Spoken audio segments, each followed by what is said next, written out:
ఇక లిక్కర్ కేసులో A4 గా ఉన్న మిథున్ రెడ్డిని కస్టడీకి కోరింది సిట్ 5 రోజుల పాటు మిథున్ రెడ్డిని కస్టడీకి ఇవ్వాలని సిట్ పిటిషన్ ఫైల్ చేసింది. ప్రస్తుతం రాజమండ్రి సెంట్రల్ జైల్లో మిథున్ రెడ్డి రిమాండ్ ఖైదీగా ఉన్నారు.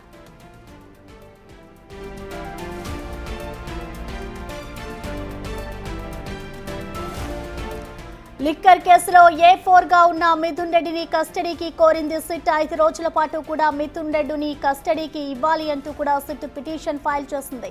ప్రస్తుతం మిథున్ రెడ్డి రాజమండ్రి సెంట్రల్ జైల్లో రిమాండ్ ఖైదీగా ఉన్నారు. ఇటు కస్టడీ పిటిషన్ కి సంబంధించిన పూర్తి డీటెయిల్స్ ని మా ప్రతినిధి శివ అందిస్తారు. శివ, ప్రస్తుతం మొత్తం మీద చూసుకుంటే మద్యం కేసుకు సంబంధించి కూడా ఎంపీ మిథున్ రెడ్డి ప్రస్తుతం రాజమండ్రి సెంట్రల్ జైల్లో రిమాండ్ ఖైదీగా ఉన్నారు. దాదాపుగా ఆయన 60 రోజుల పైగా కూడా రాజమండ్రి సెంట్రల్ జైల్లో రిమాండ్ ఖైదీగా ఉన్నారు. అయితే ఆయన 5 రోజుల కస్టడీకి ఇవ్వాలని చెప్పి కూడా సిట్ అధికారులు విజయవాడ ఏసీబీ న్యాయస్థానంలో పిటిషన్ దాఖలు చేశారు. ఎందుకంటే ఇప్పటికే మరొక 20 నుంచి 25 రోజుల వ్యవధిలోనే మిథున్ రెడ్డికి సంబంధించి కూడా రిమాండ్కి వెళ్లి 90 రోజులు అవుతున్న నేపథ్యంలో దానికి సంబంధించిన ఆయనకు సంబంధించి ఛార్జ్ షీట్ దాఖలు చేయాల్సిన పరిస్థితి ఏర్పడుతుంది. ఈ నేపథ్యంలో ఛార్జ్ షీట్ దాఖలు చేయాలంటే ఆయన పూర్తి స్థాయిలో కూడా కస్టడీకి తీసుకొని విచారించాల్సిన పరిస్థితి కనిపిస్తా ఉంది. కాబట్టి ఖచ్చితంగా ఆయన కస్టడీకి తీసుకొని విచారించాలని చెప్పి సిట్ భావిస్తా ఉంది. దానిలో భాగంగానే ఆయన 5 రోజుల పాటు కస్టడీకి ఇవ్వాలని చెప్పి ఏసీబీ న్యాయస్థానంలో పిటిషన్ వేశారు. కొద్దిసేపట్లోనే పిటిషన్ పై విచారణ చేపట్టే అవకాశం కనిపిస్తా ఉంది ప్రస్తుతం.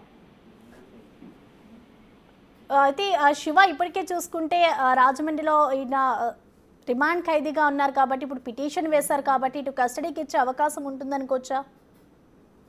ఎందుకంటే ఒక కేసు విచారణకు సంబంధించి జరుగుతున్న సమయంలో ఎవరైతే ఇన్వెస్టిగేషన్ టీమ్ ఐఓ ఉంటారో, ఐఓ కావచ్చు, ఆ విభాగానికి సంబంధించిన అధిపతులు కస్టడీకి కోరినప్పుడు ఖచ్చితంగా అంటే ఏసీబీ సిట్ అధికారులు పిటిషన్ 5 రోజులు చేశారు కాబట్టి 5 రోజులు ఇస్తుందా లేకపోతే 3 రోజులు ఇస్తుందా అనేది విచారణ తెలుస్తుంది. కానీ ఖచ్చితంగా అయితే మాత్రం ఎంపీ మిథున్ రెడ్డిని 2 నుంచి 3 రోజుల పాటు అయితే కస్టడీకి ఇచ్చే అవకాశాలు కనిపిస్తున్నాయి. ఎందుకంటే గతంలో అనేక కేసులకు సంబంధించి కూడా ఏ కేసులో కూడా నిందితుడిని కస్టడీకి కావాలని చెప్పి పోలీసులు కానీ, ఏసీబీ అధికారులు కానీ, సిట్ అధికారులు కానీ కోరినప్పుడు ఖచ్చితంగా వారు అడిగిన రోజులు ఇవ్వకపోయినా సగం రోజులు కొంచెం ఎక్కువ రోజులు కస్టడీకి ఇచ్చిన అవకాశం కనిపిస్తా ఉంది. ఈ లిక్కర్ కేసుకు సంబంధించి కూడా దాదాపుగా 7-8 మందిని కస్టడీ తీసుకుని విచారించిన సమయంలో కూడా ప్రతి ఒక్కరిని కూడా కస్టడీకి అనుమతిస్తూ ఏసీబీ న్యాయస్థానం ఉత్తర్వులు జారీ చేసింది గతంలో. సో ఇదే నేపథ్యంలో కూడా ఎంపీ మిథున్ రెడ్డిని కూడా 3 నుంచి 4 రోజుల పాటు కస్టడీకి ఇచ్చే అవకాశం కనిపిస్తా ఉంది ప్రస్తుతం. Right, thank you Shiva. So ప్రస్తుతం చూసుకోవచ్చు ఇటు లిక్కర్ కేసులో అయితే మిథున్ రెడ్డిని ఇటు పిటిషన్కి ఇవ్వాలి అంటూ కూడా 5 రోజుల పిటిషన్కి కస్టడీని కోరుతూ కూడా కస్టడీ ఇవ్వాలంటూ కూడా ఫైల్ చేస్తుంది పిటిషన్. ఇటు ప్రస్తుతం అయితే ఆయన రాజమండ్రి సెంట్రల్ జైల్లో రిమాండ్ ఖైదీగా ఉన్నారు.